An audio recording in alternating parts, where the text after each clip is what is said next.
আসসালামু আলাইকুম দর্শক, আপনাদেরকে শুভেচ্ছা জানাচ্ছি, আমন্ত্রণ জানাচ্ছি আজকের কথা সামান্যই অনুষ্ঠানে। দর্শক, অনুষ্ঠানের শুরুতে আমি আপনাদের কাছে ছোট্ট একটা প্রশ্ন রাখতে চাই। ধরুন আপনার মাসিক আয় 34,000 টাকা, তাহলে আপনি কত টাকা দামের ঘড়ি ব্যবহার করবেন? এই প্রশ্নটি করার পেছনে যুক্তি হচ্ছে, আমি আজ যাকে নিয়ে কথা বলবো তিনি একজন সরকারি কর্মচারী, সরকারের গণপ্রজাতন্ত্রের একজন কর্মচারী। উনি বেতন পান মাসে 34,000 টাকা, কিন্তু উনি ঘড়ি পরেন যার মূল্য 1.5 লাখ টাকার বেশি। এরকম প্রায় একাধিক ঘড়ি উনি কিনেছেন 2018 সালে ঢাকার অভিজাত বিভিন্ন বিপণী থেকে। এই তথ্যগুলোর প্রমাণ এসেছে দুর্নীতি দমন কমিশন দুদকের হাতে। দুদক এই ঘটনায় মামলা করার জন্য সুপারিশ করেছেন সেই ব্যক্তি এবং তার স্ত্রীর ব্যাপারে। দর্শক, আমি বলছিলাম এলজিইডি স্থানীয় সরকার প্রকৌশল বিভাগের একজন জ্যেষ্ঠ প্রকৌশলীর বিষয়ে। তার নাম রাশিদুল আলম। তার স্ত্রী একজন কলেজ শিক্ষিকা, নাম অপর্ণা রানী দাস। দর্শক, রাশিদুল আলমের এই ঘটনাটি আমাদের সমাজের একটি সিম্বল হিসেবেই আমি আজকে এই বিষয়টিকে বাছাই করেছি আপনাদের সঙ্গে কথা বলার জন্য, কিংবা আপনাদের সামনে বিষয়টিকে তুলে ধরার জন্য। রাশিদুল আলম চাকরিতে প্রবেশ করেছেন 2016 এমনকি 17 অর্থ বছরে, কিন্তু এর মধ্যে উনি বনে গেছেন কোটি কোটি টাকা সম্পত্তির মালিক। যে ঘড়ির কথা আমি বলছিলাম, যে 1.5 লাখ টাকার ঘড়ি উনি ব্যবহার করেন, কিন্তু উনি আয় করেন বা আয় করেছেন মাসে 34,000 টাকা। সেই হিসেবটা আমি একটু আপনাদেরকে দিতে চাচ্ছি। 2016-17 অর্থ বছর থেকে 2023-24 কর বর্ষ পর্যন্ত রাশিদুল আলম বেতন পেয়েছেন 32,35,619 টাকা। গত এই সময়ের মধ্যে, এই 8 বছরে যদি আমরা এটিকে প্রতি বছর হিসেব করি, তাহলে উনি প্রতি বছর আয় করেছেন 4,44,000 টাকার চেয়ে কিছুটা বেশি। অর্থাৎ মাসে উনি আয় করেছেন 33,705, অর্থাৎ 34,000 টাকার মতো। তাহলে তার এই আয়ের সাথে তার 1.5 লাখ টাকা ব্যবহার করা ঘড়ির যে বিশাল বা একটা বড় ধরনের ব্যবধান রয়েছে, যে ফারাক রয়েছে, সেটি কি তার কাল হলো? দুর্নীতি দমন কমিশন রাশিদুল আলমের বিষয়ে অনুসন্ধান করেছে দীর্ঘদিন ধরে।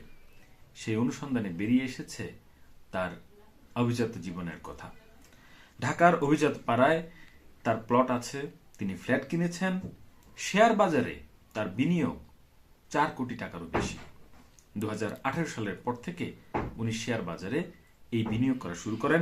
আর 2018 থেকে 2024 সাল, অর্থাৎ এই 6 বছরেই উনি আঙুল ফুলে কলা গাছ হয়ে গিয়েছেন। অথচ এলজিইডির একজন প্রকৌশলীর এ ধরনের সম্পদ কিংবা আয়ের সাথে ব্যয়ের কিংবা আয়ের সাথে জীবনযাপনের এত বড় ফারাক নিঃসন্দেহে যে কারোই চোখে পড়ার মতো। রাশিদুল আলম সরকারি চাকরিতে ঢুকেছেন 9 বছর হলো। বর্তমানে তিনি শিক্ষা ছুটিতে পরিবার নিয়ে আছেন দেশের বাইরে, নিউজিল্যান্ডে অবস্থান করছেন বলে পত্রিকা সূত্রে জানতে পেরেছি। আজকে রাশিদুল আলমের এই দুর্নীতি এমনকি দুদকের প্রতিবেদনের সুপারিশমালা নিয়ে সেই সূত্র ধরে একটি প্রতিবেদন প্রকাশিত হয়েছে দেশের অন্যতম প্রধান সংবাদপত্র দৈনিক প্রথম আলোতে। সেই সংবাদের সূত্রেই মিলেছে নানান তথ্য। এছাড়াও আমি আমার যে ব্যক্তিগত সূত্র রয়েছে সেই মাধ্যমেও আমি চেষ্টা করেছি এ সম্পর্কে কিছু তথ্য পাওয়ার, এমনকি সেই আলোকেই আপনাদের সঙ্গে এই কথা বলা। রাশিদুল আলম শুধুমাত্র 1.5 লাখ টাকার ঘড়ি ব্যবহার করতেন না। দুদকের অনুসন্ধানে উঠে এসেছে তিনি 5 তারকা হোটেলেও নিয়মিত যাতায়াত করতেন। সেখানে লাখ লাখ টাকা বিল পরিশোধের নজির এমনকি সেই তথ্য প্রমাণও এসেছে দুদকের হাতে। রাশিদুল আলম 2018 সালে, যেটি আমি আগেও বলছিলাম, 18 সালে একই বছরে উনি 4টি দামি ঘড়ি কিনেছেন, যেই ঘড়ি কেনার রসিদ এমনকি সেই প্রমাণপত্র এসেছে দুদকের হাতে। দর্শক, রাশেদুল আলমরা আসলে আমাদের এই সমাজের এমনকি আমাদের দেশের যে সরকারি চাকরিতে যারা আছেন উচ্চ পর্যায়ে, তাদের এমনকি নিম্ন পর্যায়ে বলা যায় তাদের দুর্নীতি কিংবা অনিয়মের একটি উদাহরণ মাত্র। আমি বলছি না সরকারি চাকরিতে যারা আছেন সবাই দুর্নীতিগ্রস্ত কিংবা সবাই দুর্নীতির সাথে জড়িত। আমি বলতে চাচ্ছি রাশেদুল আলমদের মতো মানুষের সংখ্যাই বেশি। এই বিষয়গুলো শুধু নতুন নয়, বাংলাদেশের সংবাদপত্রে সরকারি কর্মকর্তাদের কর্মচারীদের এ ধরনের অনিয়ম এবং দুর্নীতির আরো বড় বড় তথ্য আমরা কিন্তু বিভিন্ন সময় পাই। রাশেদুল আলমরা এই সমাজেই বসবাস করেন, এই রাষ্ট্রেই বসবাস করেন, এই রাষ্ট্রের বা এই প্রজাতন্ত্রের একজন কর্মচারী হয়ে রাষ্ট্রের অর্থ লুণ্ঠনে তাদের যে ভূমিকা সেটি কিন্তু চোখে পড়ার মতো। দর্শক, এই সময়ে আমরা বিভিন্ন ধরনের বিভিন্ন সেক্টরের সংস্কারের কথা শুনতে পাচ্ছি, বিভিন্ন জায়গায় পরিবর্তনের কথা শুনতে পাচ্ছি, কিন্তু আসলে এই পরিবর্তনটি কতটুকু ফলপ্রসূ হবে তা কিন্তু নির্ভর করবে এই সরকারি কর্মকর্তা কর্মচারীদের উপরে। এই সরকারি কর্মকর্তা এবং কর্মচারীরাই আমাদের সমাজের অনেক গুরুত্বপূর্ণ জায়গায় তাদের ভূমিকা রাখার সুযোগ থাকার পরেও তারা যেভাবে দুর্নীতিতে নিজেকে জড়িয়ে ফেলেন, অর্থের লোভ তাদেরকে যেভাবে পেয়ে বসে, তা কিন্তু ভয়াবহ রকমের বিপর্যয় আমাদের এই সমাজেই ডেকে নিয়ে আসে। দর্শক, একটি বিষয় আপনাদের কাছে যদি একটু বলি যে বাংলাদেশে যেই অফিসগুলো রয়েছে, সরকারি দপ্তরগুলো রয়েছে, এই দপ্তরগুলোতে যদি সুশাসন প্রতিষ্ঠা করা যায়, এই দপ্তরগুলোতে যদি গুড গভর্নেন্স, যেটির কথা আমাদের রাজনৈতিক বিশ্লেষকরা, সরকার বিশেষজ্ঞরা, রাষ্ট্রবিজ্ঞানীরা বলে থাকেন, সেটি যদি প্রতিষ্ঠা করা যেত তাহলে আরো দ্রুতই এই দেশের বিভিন্ন পর্যায়ের সুষম সংস্কার সম্ভব হতো। আপনি যদি একটি সেক্টরকে নিয়ে চিন্তা করেন যে এই এলজিইডি কিংবা প্রকৌশল অধিদপ্তর, আমি যখন এই এপিসোডটি তৈরি করছি তার ঠিক আগেই আমি আরেকটি সংবাদ পড়েছি সংবাদপত্রে, যেখানে বলা হচ্ছে 2 জন প্রকৌশলী এমনকি ঠিকাদারের বিরুদ্ধে মামলা করেছে দুদক, কারণ তারা কাজ না করেই অর্থ বা বিল উত্তোলন করেছেন। এর পেছনে রাশেদুল আলমদের মতো প্রকৌশলীরা দায়ী, এমনকি সেই প্রকৌশলীরাও কিন্তু এই মামলার আওতায় এসেছেন। রাশেদুল আলমরা আসলে কাদের অর্থ লুট করছেন? ঠিকাদারের অর্থ? থার্ড পার্সন কারো অর্থ? না, রাশেদুল আলমরা লুট করছেন রাষ্ট্রের অর্থ, জনগণের অর্থ। কারণ এই ধরনের দুর্নীতিগুলো কেমন হয় তার বিভিন্ন পর্যায়ের তথ্য আমরা বিভিন্ন সময় পেয়েছি। সংবাদকর্মী হিসেবে বিভিন্ন অনুসন্ধানী সাংবাদিকতার অংশে যখন আমরা বিভিন্ন সূত্রে কথা বলেছি, খবর নেওয়ার চেষ্টা করেছি যে কিভাবে এই দুর্নীতিগুলো সংগঠিত হয়ে থাকে। উদাহরণ হিসেবে আমি আপনাদেরকে বলতে পারি, যেমন একটি কাজ যখন সরকারি একটি দরপত্র আহ্বান করা হয়, সেই দরপত্রের কিন্তু অনেক ধরনের বিষয় থাকে, অনেক ধরনের ফাঁক ফোকর রাখা হয়, যেগুলো দিয়ে পরবর্তীতে এই দরপত্রের যে মূল্যটি রয়েছে সেটি কিন্তু বাড়ানোর সুযোগ থাকে। এই সমস্ত প্রকৌশলীরা ঠিকাদারদের সাথে এবং ঠিকাদাররাও এই সমস্ত প্রকৌশলীদের সাথে এক ধরনের যৌথ চুক্তিতে যান, এমনকি যখন বলেন যে আপনি এই কাজটি এইভাবে না করে আপনি এভাবে করুন, আরো খরচ কম হবে কিন্তু আপনি বিল করবেন আরো বেশি, এ থেকে যে পার্সেন্টেজটা সেটি ভাগাভাগি তারা করে থাকেন। এমনকি যেহেতু এই সমস্ত প্রকৌশলীদের হাতেই বিলগুলো অনুমোদনের বিষয় থাকে, সেহেতু তারাই এই জায়গা থেকে এই সুযোগটা বেশি গ্রহণ করেন।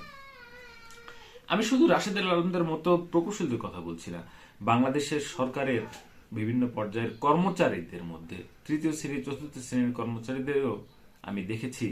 আমরা বিভিন্ন সময়, আপনারা অবগত আছেন, ঢাকায় তাদের বহুতল ভবন, ঢাকার আশেপাশে বিভিন্ন জায়গায় বাড়ি, অঢেল জমি, ব্যাংক ব্যালেন্স তাদের কিন্তু রয়েছে এমনকি থাকে। বিভিন্ন সময় পিয়নদের যে দুর্নীতি এবং তাদের যে অঢেল সম্পদের তথ্য আমরা সংবাদপত্রে পাই, সেটি কিন্তু আমাদের চোখ, আমাদের দৃষ্টিকে অনেক বেশি বিস্মিত করে। দর্শক, আজকের এই রাশিদুল আলমদের মতো মানুষকে যদি আমরা আমাদের সঠিক নিয়ন্ত্রণের মাধ্যমে, সংস্কারের মাধ্যমে সঠিক জবাবদিহিতার মধ্যে আনতে না পারি, তাহলে লোক দেখানো সংস্কার কিংবা বক্তৃতার মাঠে, বক্তৃতার ডায়াসে দাঁড়িয়ে সংস্কারের কথা বলে আসলে এই দেশের কোনো পরিবর্তনই আনা যাবে না।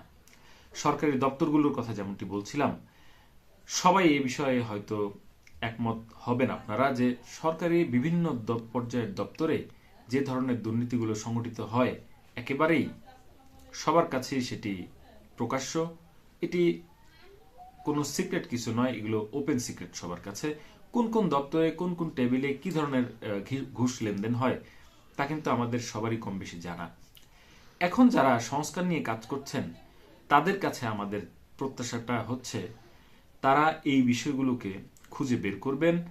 তারা রাজনৈতিক সংস্কারের পাশাপাশি সরকারি দপ্তরগুলোর দুর্নীতি হ্রাসে, দুর্নীতির যে উল্লম্ফন, সেই উল্লম্ফন বা সেই দুর্নীতির অশ্বের যে দৌরাত্ম্য সেটিকে যদি তারা লাগাম টেনে ধরতে না পারেন, তাহলে রাজনৈতিক পর্যায়ে বলুন কিংবা সামাজিক ক্ষেত্রে বলুন কিংবা রাষ্ট্রীয় ব্যবস্থায় বলুন, যত ধরনের সংস্কারই আপনি করুন এগুলো কিন্তু ফলপ্রসূ হবে না। দর্শক, আমরা চাই আমাদের দেশকে দুর্নীতি মুক্ত করতে।